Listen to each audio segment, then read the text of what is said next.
a good many people, spoke of you tonight. It was the night after the ball in Larchmere.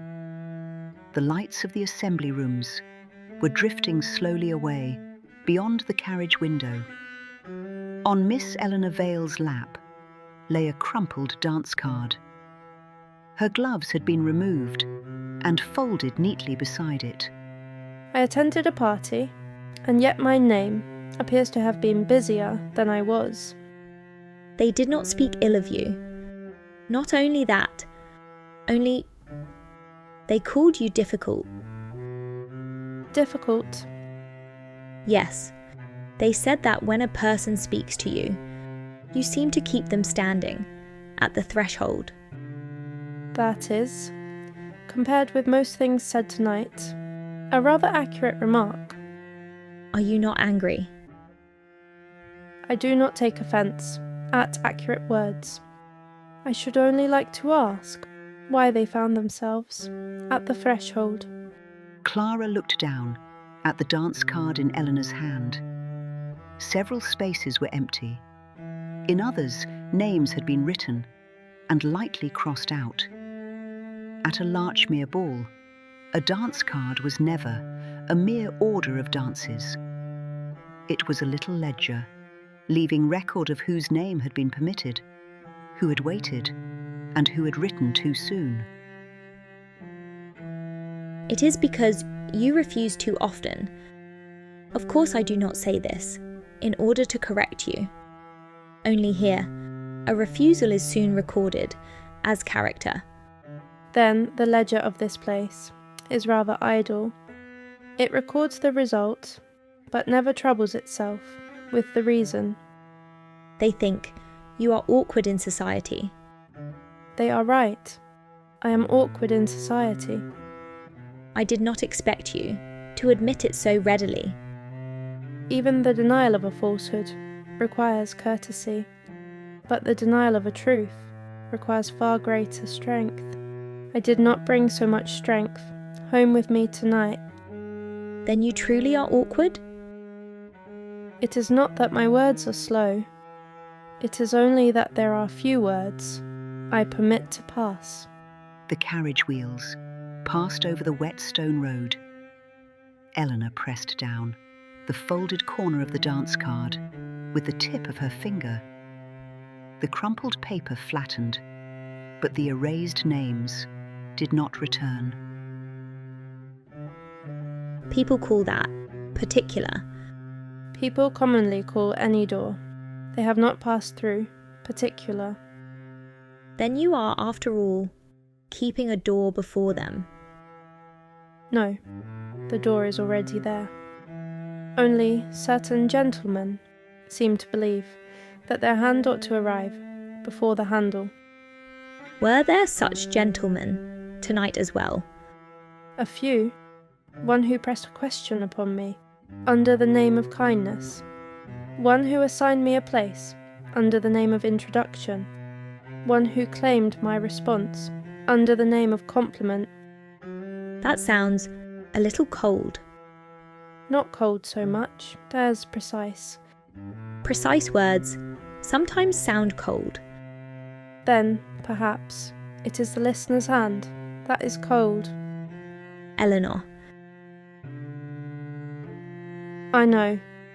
I have spoken too straight. Clara said no more.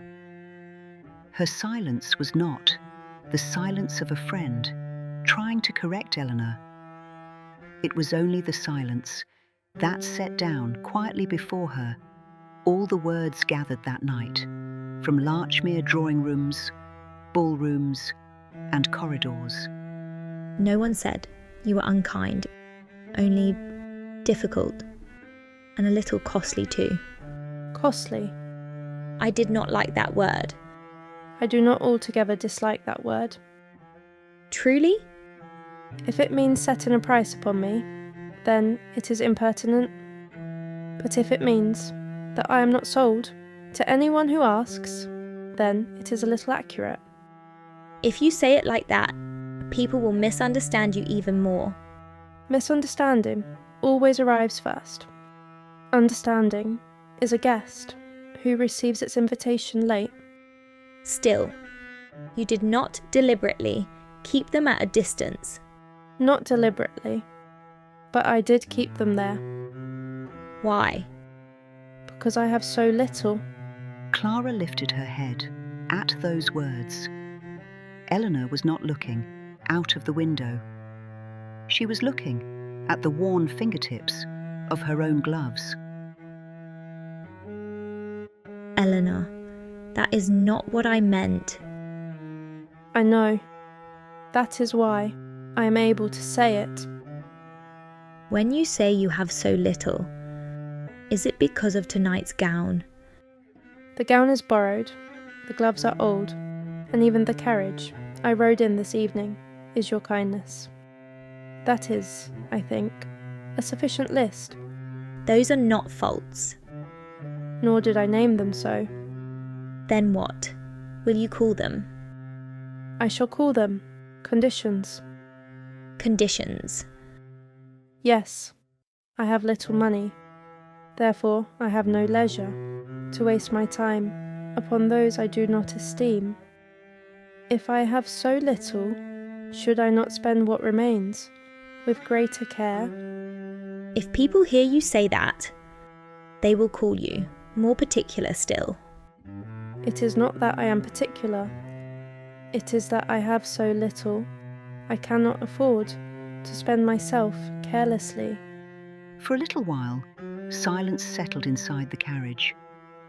The lights outside the window grew fewer and fewer, yet the empty spaces upon the dance card remained strangely distinct, even in the dark.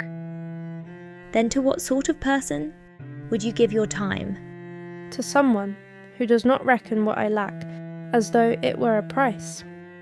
To someone who, before reading my silence as an insult, supposes that I am choosing the words I may permit to pass. And to someone who asks me, before writing his name upon my card. There cannot be many gentlemen who meet such terms. That is why my dance card is so light. Eleanor opened the crumpled dance card once more.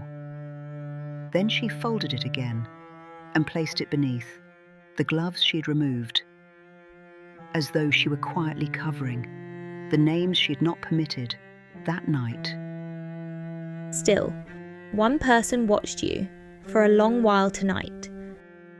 Looking is not a ticket of admission. He may have wished for a ticket of admission. Then, next time, he must first learn how to knock. Would you open it if he knocked? I can only know that after I have heard the knock. You are difficult after all, Eleanor. Then tonight's ledger of Larchmere was not entirely wrong. Clara laughed softly.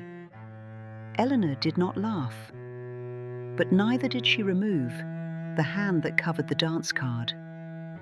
The carriage passed the last lights of the party and moved slowly into the darkness, where names, for a little while, lost their force.